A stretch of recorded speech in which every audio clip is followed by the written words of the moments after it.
Jack Ma is here. He is the founder of Alibaba, China's largest e-commerce group. He is one of his country's first and most successful technology entrepreneurs.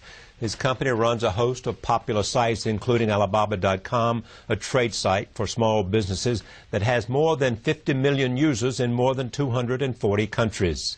Taobao, China's largest retail site with more than 300 million users, and Alipay, China's version of PayPal with more than 400 million users. The company is also eyeing markets in the United States, Japan, and India for more growth. Alibaba is among China's homegrown tech companies that have flourished in its booming market. China already has the world's largest internet population with over 400 million people online. I'm pleased to have Jack Ma at this table for the first time. Welcome. Thanks. So tell me how you got involved in technology. Well, actually, till now, I'm still not involved in technology. I'm involved in the people, entrepreneurship, because I was trained to be a high school teacher. I know nothing about technology. Till now, the only thing I can use my computer is send, receive email, and browse. That's it. So I even scared to use You can't write code? No, not at all. I always wondering how the code works. Yeah. But because I don't know the technology. So I respect the technology. We hire the best people and understand them and let them. We always I believe one thing that is technology is for the people. We should tell the technology guy what the consumers want, what the people want. Because I believe 80% of the people in this world are like me. We love technology, but we're scared of technology. So that's, yeah. You know. So what was it about you in creating these companies? Well, I started the first internet company in China in 1995 called ChinaPages.com. Just by accident, I came to the States. I found the internet. I said, wow, this something is going to change the world. So I started the business. And you knew it was going to change the world when you saw it. Yeah. I think this thing is going to be huge. But I honestly, I did not know after 15 years that grew that fast. Yeah. And I worked for myself for 3 years and compete with China Telecom, the SOEs, state-owned companies, and then start failed, and then joined government for 14 months, and then start Alibaba. To today, I think what we want to do, the business is that when I was entrepreneur, small, tiny business, nobody helped us. So when we grow, we say, wow, China needs a lot of jobs. China needs a lot of small, medium-sized. China needs a lot of entrepreneurs. And what's the best way to help them? Internet. So then we focus on helping the others, and because we help more people and then more people helped us, then the business really grows. You are an apostle for small business. I'm a strong believer. It's my religion, helping small business. It is your religion? It's my religion. You know, I think it's a great honor for us that we are born in this stage doing internet, and we suddenly realize we can help so many people, and especially SMEs, it's all about a family. It's all about a family hope. It's all about a family dream. So, you know, I think I'm very honored that it's just a great honor of this life that you can influence so many families just by using the technology and grow. Where is Alibaba going? Still focus on e-commerce, still focus on SME and consumer market, and I think we become the infrastructure of China e-commerce. You know, e-commerce in the States is a dessert, but in China it's become a main course. Because the infrastructure of doing business in China is so bad, but infrastructure of doing business in the States is so good. So, you know, it is very difficult for a pure e-commerce company to grow that big in the States. But in China, because just like mobile phones, 10, 15 years ago, the infrastructure of telecommunication was so bad, and the mobile phone banned in China. Today, e-commerce, same thing. So I think there's the best game in this world is helping SME to making money through the commerce. What do you think your core competence is? Our core is culture. It's not the technology. I think technology is a tool. The core competence of our companies, we have 20,000. We grow from 18 people to now 20,000 young people. And we focus a lot on the value and the mission and making sure the culture, everybody work for helping others instead of, you know, just making money. And we believe the core company different from the Wall Street. We believe customer number one, employee number two, shareholder number three. Customer one, employee two, shareholder number three. Yeah, again, this is my religion. You know, it's the customer that pay us the money. It's the employees that drive the innovation. it's the shareholder, and the shareholder always say, you know, I remember the day before we IPO, and a lot of people say, Jack, can you give us the shares? We were long-term shareholders. But when the crisis came, these guys run as soon as, you know, they ran away. They ran away. My people stayed, customers stayed. Yeah. So where, you've got a world market now. I mean, you've got traction, big-time traction. Mm-hmm. You can look at the world and say, what we do in China, we can do anywhere. Well, or not? Well, yes and no. I think we would say we would do in China, where there's SME, small, medium-sized business, will be everywhere. I think if their world has SMEs, right. And I'm a strong believer small is beautiful in this century. Last century, big size, big scale. So the 21st century, small is beautiful. Small is beautiful. So we believe as long as any nation, anywhere, you have a small, medium-sized business, we'll be there. Now, are there people here trying to create, do you see people in the United States trying to follow your model and do what you're doing? They tried, but not successful. Why is that? I think U.S. is still big company driven. You know, 10 years ago, the e-commerce in the Western part is focused on big company, focus on buyers, focusing on cut the cost. Right. But in China, we do is that we focus on small, medium-sized companies. We focus on supplies. And I think you don't have to teach the SME how to save the cost because they know better than you do. Yeah. We will help them to sell things. But USA, we have over 2 million registered users, small, medium-sized individual users in the States right now. And I don't know that this is an analogy or not, but Sam Walton at Walmart focused on small towns. He built Walmart by serving people in small towns, not by coming to Manhattan or Boston or Chicago or Los Angeles. I agree with that. I think I've seen people make a fortune by catching shrimps, but I've never seen people make a fortune by catching sharks and whales. Right? That is, you know, it's like Forrest Gump told me, right? Shrimp this or shrimp that, and they have a simple dream and making sure people love. That's exactly right. Yeah. So what are you going to, now that you have a very, very prosperous business, enormous wealth, fame, what is it you want to do? I think the rest of my life is spend more time and the encourage entrepreneurship. I want to. It is your religion and your Bible. Yes, I want to help more SMEs and entrepreneurs and go back to school because I was trained to be a school teacher, and I've been doing business for 15 years. And I think most of the things I learned from schools not correct. I want to go back and share with my. What didn't you learn that you wish you had learned? In other words, what is that they're teaching us that's not correct, and what is correct that they're not teaching us? Well, the MBA schools, a lot of business schools, they teach a lot of skills on how to make money, how to run business. But I want to tell people that if you want to run business, you have to run the value first. To serve the others, help the others, that's the key. Because one thing we believe, if you think about making money, and this is US dollar, this is Japanese yen, we talk all about, you know, Hong Kong dollars. Nobody want to make friends with these people. You will never make money. Think about how can you help people and create value for the others, and they will get the money. This is how we succeed in China, and this is why, you know, you call us or you ask what's the core competence in our company. I try to make the 20,000 young people believe that. It's become religion of the company. The people say, Jack, your companies are crazy. How can you do that? But this is the way we run the business. And I think this is the way 21st century. The other thing is also focus on your own people. Quality, yeah. On the old people. I think say that what? The people, your own people. Yeah, because right. as I think that China, the best resource is not the coal, it's not the petrol, it's the human brains, the 1.3 billion people. If we develop their brains, and that's got a lot of innovation. That's the best resources we could ever have. And I'm so honored, you know, have so many young people. The average age of the company is 26 years old. Those great brains, that changed the world. And that the brains, the running computer. I hate computer running brains. We should make the human brains run the computers. The technology grows, maybe 500 and 600 years later, machine is going to kill people. Our job is to making sure that a human run the machine serve the people. You know, computers. Beyond the obsession with the small business and entrepreneurship and in the human brain, you know, what is it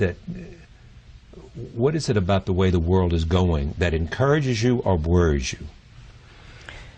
I think worries me is about greed. Really? Especially for this, one of the reasons why we have the financial crisis is the greed. When you put the money first, the shareholder number one, everybody think about, you know, nation think about the GDP, and the company think about the revenue, profit, and P, and IPO, and the people forgot what they're doing. We're coming here not to make money, come to this world not to make money, we're coming here to experience the life. So that really make me worried. And what make me feel excited, I think the young people, the people who born 1980s and 90s, and these people will find back the values because of the crisis. You really believe that? You think we'll have a return to values because of young people? Because the young people, future young people always better. My father was criticized by my grandfather, and my father criticized me, but my father did better job than my grandfather. I did better job than my father, and I believe my kids will do better job than us. Nobody can stop it. Mm-hmm. Now, you work all the time, or do you take time for some balance in your life? If you pause, the answer is you have no balance. Right. Yeah, that's right. Yeah. Yeah. So why is that? Because it's so exciting? Because the challenge is now? It's only a life you know? It makes you happy? What? I think because of the excitement, and because I really treasure and honor this opportunity in my life that I can do things. Because I think my father said, if you were born 30 years ago, earlier, you would probably be in the prison because the idea you think is so dangerous. Yeah. But today, I think no. He said if you were born 30 years ago, you'd be in prison. The Cultural Revolution. Life, as you said, yeah. Your father did, and your grandfather, and you did, then your father. Yeah, and the other thing is investment on the environment protection. The China, you know, I lost 2 great young people last year because of the cancer. They're only 20s. Right. Yeah, when I ask a lot of friends, do you have a friend or relative, anybody cancer? Everybody says, yes, I have a friend or relative. Environment, the water is polluted, the trees, the environment, you know, the whole thing. So we think, this is what it become another religion. Yeah. If we grow our business but without caring for the environment, we are killing our kids or killing our own future. So this thing is more important today in China than just giving money to somebody and do the thing. So it's not 50%, why not 90%? Why did you call the company Alibaba? I like the spelling, I like the vision, Alibaba, Open Sesame.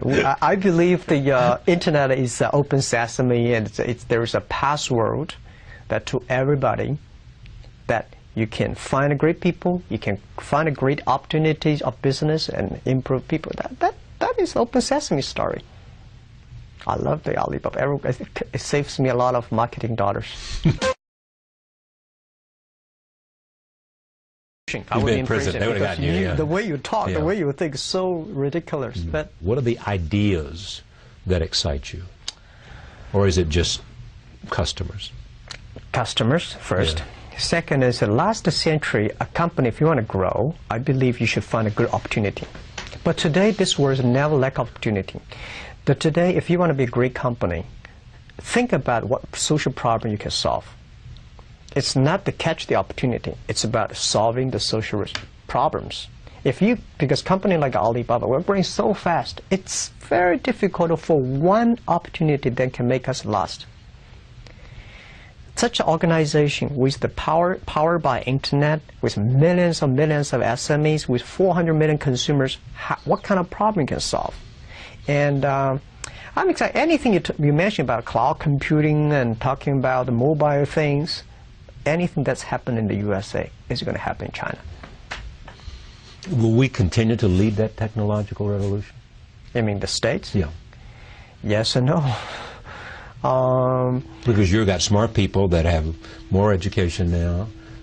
You develop, and China is educating every year, you know, by a factor of 100x number of computer scientists and engineers, people who can create with the right kind of investment, innovation, philosophy and creativity, the solutions to the technology issues. Yeah, I think China, the U.S. does not have to worry about in 10, 20 years. I think USA technology will still take the leadership. Right. But a lot of things will shift to China because not because China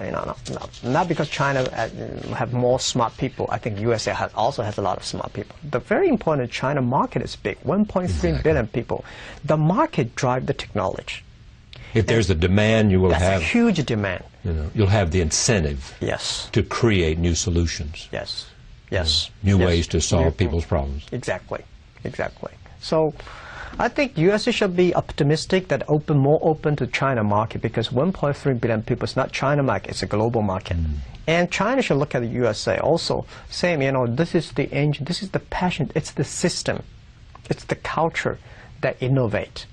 So it still takes a long time for China to catch up with technology is easy, but to catch up the culture, the innovation, the system takes some time. And when will that come? 20, 30 years. Really? Yeah, at least. Who do you most admire in terms of in your field? I mean, you once said, if Alibaba cannot become a Microsoft or Walmart, I will regret it for the rest of my life. Yeah, we should surpass Microsoft and Walmart because it's not because Alibaba is great, because this is our generation, business leader, entrepreneurs, our mission to be better, do better than our last generation. So I will regret if we cannot do better than Walmart, because Walmart created a wonderful business model. They created such a B2C model. And they created the largest scale assembly line and all effective. But Taobao and Alibaba, we created C2B, consumer to business. Because of the consumer needs, all the business changed their line. So I think this century gives us young people the opportunity to change the world, to improve the world.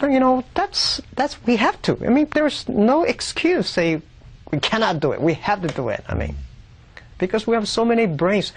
Our forefathers already invested so much on education, and it's our time to prove it. Bill Gates and Warren Buffett went to China recently, I think, to talk about their giving pledge, the idea that people who, like yourself, who become very, very rich, will think about, at some point, giving up to 50% of that money away. What do you think of that idea? What do you think? How do you think the response will be in China? Okay, I think it causes a lot of debates right now in China. I know. Yeah, but my thinking is that first, to me, I never thought the money I have belongs to me. It belongs to society. When you have a couple of million, you're a rich guy. When you have 10, 20 million, it's a capital. When you have over 100 million, that's the social resources. Right. That's the society give it to you. You guys run it for us. There's no guardian of it. Yes. Yeah, so it's not my money. My personal, I don't think I can spend, I can sleep one bed, I can only 3 dinners. I mean, that's all, right? That's what exactly. What's money for? Yeah, exactly. And the second is that today what China needs. You're not going to be happy on a yacht in the Riviera. I think today what China needs is 200 million jobs. We are a country lack of 200 million jobs. We've got 1.3 billion people, urbanization, and we need a lot of jobs. We need help a lot of people to create jobs. So today, China philanthropy and charity and whatever donate, I respect. But as people like us, we should use the resources. That's one of the money better. I think we can run the resources better than the government. So how, when we are still young, by supporting the society? And I don't think I will regret when I'm 80 years old, 70 years old, I start to donate money. I should spend the money now. And create jobs. Create jobs. Yes, create jobs. Yeah, create hopes. You believe that in terms of social good, the best thing you can do is create jobs, because if you have a society in which people have a job and they have a respectable way to earn a living and provide shelter and to provide a means for their children to have a